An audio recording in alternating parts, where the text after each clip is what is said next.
Hello and welcome to the Dr. Hibernica Comics Review. This week we'll be looking at Red Lanterns number 18 from DC Comics. The cover here is quite intense, with a lot of red and a lot of screaming. At first blush, the cover tells us that Atrocitus is angry, which is nothing new. It's hard to look at the cover and look away from his face. Below Atrocitus, looking somewhat more subtle, is the first lantern drawn in red. Let's jump in and find out who is Atrocitus without rage. What is it, Atrocitus? You look a little angry. Now, before we begin, I do want to say that this is part of the ongoing Wrath of the First Lantern storyline. This is part 8, but I won't be spoiling anything from any of the other books in the storyline. Our author is Peter Milligan, art by Miguel Sepulveda, colored by Rain Burrito, and lettered by Taylor Esposito. Peter Milligan has been writing comics since the early 80s, and made his breakthrough into superhero comics with Shade the Changing Man in 1990, originally a Ditko creation. He's written for X-Force, unliefelding the series, Batman setting into motion the forces that would create Azrael of Nightfall fame, and Animal Man. In New 52, he worked on Justice League Dark for the first few issues before Jeff Lemire, who we'll be discussing another week, took over, and Milligan moved over to Stormwatch.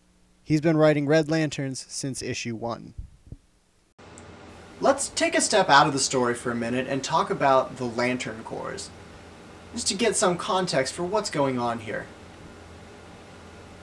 During the build-up to the Green Lantern crossover event Blackest Night, we were introduced to the idea of an emotional spectrum. In the emotional spectrum, the Red Lanterns represent rage, Larfleeze, the Orange Lantern, represents avarice, the Yellow Sinestro Corps is fear, the Green Lanterns represent will, the Blue Lanterns hope, the Indigo Tribe compassion, and the Violet Star Sapphires are love. In order to be selected for one of the corps, you have to somehow exemplify the emotion that that corps represents to an extreme degree. Only then will a ring come to you. Each Lantern Corps has its own special oath as well. Some of you may know the Green Lantern Corps oath, "In brightest day, in blackest night, no evil shall escape my sight. Let those who worship evil's might beware my power, Green Lantern's light." Atrocitus, being filled with rage, and representing rage as a Red Lantern, wrote a considerably darker oath for his corps. "With blood and rage of crimson red, ripped from a corpse so freshly dead, together with our hellish hate, we'll burn you all. That is your fate." This is a style of scene that will be very familiar to anyone out there who has been reading The Wrath of the First Lantern. Volthoom has a lantern of the appropriate color trapped in his web, and surrounding the two figures are images of what the lantern in question's life might have been, or has been up to this point. The specific layout has been a little different for each lantern, and Atrocitus's is really focused on what has already been. Volthoom decides that the moment that made Atrocitus was the destruction of his own planet, Ryut, by the Guardians of the Universe's Manhunter robots. Here we switch over to Rancor, who is disguising himself as a normal human in an attempt to have a normal relationship. Another life. A zillion miles from alien planets and black-hearted, napalm-spitting monsters. It's never easy to explain to a friend or partner that you're really a black-hearted, napalm-spitting monster, even one that isn't, strictly speaking, a villain. And Rancor struggles with announcing to this poor woman what he really is. Nevertheless, he is willing to accompany her back to her house under the false pretense that he's actually still a human. When an individual becomes a Red Lantern, the ring replaces his or her circulatory system with red energy and drives most insane. Only a few Red Lanterns other than Atrocitus have been allowed to remain reasoning beings, and even fewer can make constructs out of red energy. Rancor is both a reasoning being and one of the ones who can make constructs. So far, the only way to release a Red Lantern from their power ring is with the help of a fully powered Blue Lantern. We return now to Atrocitus, now Atros, revolutionary leader and dictator of Ryut. Gone mad with power, Atros has become a mass murderer. Dissidents are shot and mercilessly dropped into communal pit graves. Even I find this a rather unacceptable way to deal with one's political enemies. It's always better to give someone else the image of power, so that when they get out of control and you stop them, you're still the hero. Even if you're the villain.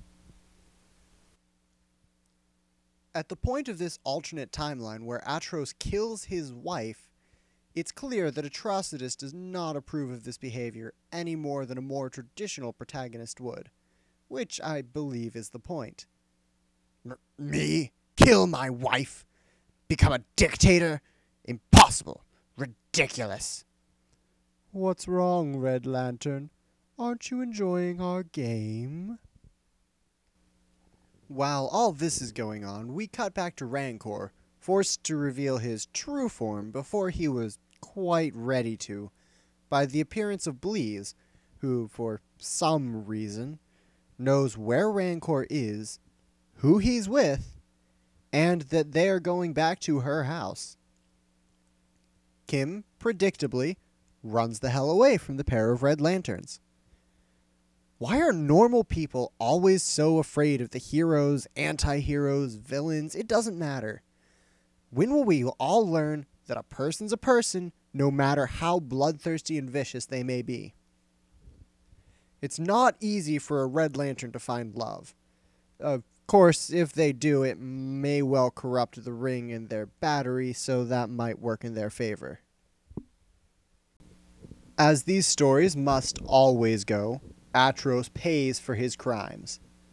In the end, his power is taken from him in retaliation for his brutality, when his own son guns him down in cold blood. Atros' death panel, while being very clear, is also very plain. A hand reaching out, as in the previous panel, and a splatter of blood. The black on red is a violent and striking parallel that shows a lot more than any art of him dying could have possibly conveyed. In spite of that, I can't help but be reminded of a dead hand erupting from a grave when I look at it. That's not really the book's fault, and I do still think that this is one of the stronger panels in it. Atrocitus, characteristically racked with rage, is offered the choice of the current world or the world in which he murdered his wife and was murdered by his child, but in which Ryut and its people lived on. In his fury, Atrocitus rejects the option of saving his people. Volthoom takes what he came for and moves on, leaving Atrocitus to ponder his fate. Atrocitus, realizing what he has done, sets up the conflict for the coming issues. This is Atrocitus calling all Red Lanterns. I've identified the individual responsible for the massacre of Ryut. All Red Lanterns are to find and execute this great criminal. His name is Atrocitus. Repeat, all Red Lanterns must find and destroy Atrocitus. So, opinion time. What did I think of Red Lanterns number 18? Overall, I liked it. Not a lot happens in spite of the full length of the story, but it does build Atrocitus' character quite nicely. The Wrath of the First Lantern books have been very much about building character and filling in backstory. And so, if you have any interest in getting into any of the Lantern books, the number 17s are probably a good place to start. The art in number 18 can feel a bit cluttered at times, especially with the backgrounds in the Atrocitus and Volthoom scenes, matching Atrocitus's colors almost perfectly, to the point where Volthoom's tendrils are about the only thing keeping him out of the background.